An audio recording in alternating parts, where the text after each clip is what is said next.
thank you. Oh, he's just kidding, Irvin. Go ahead, try it. It's a fruit.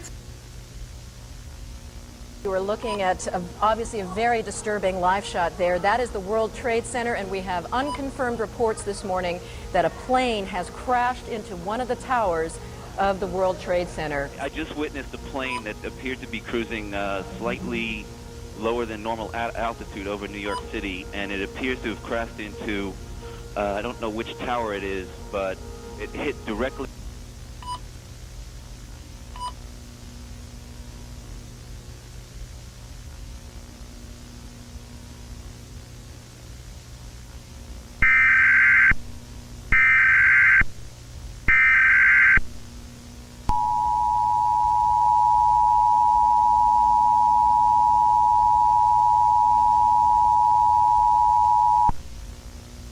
This is not a test.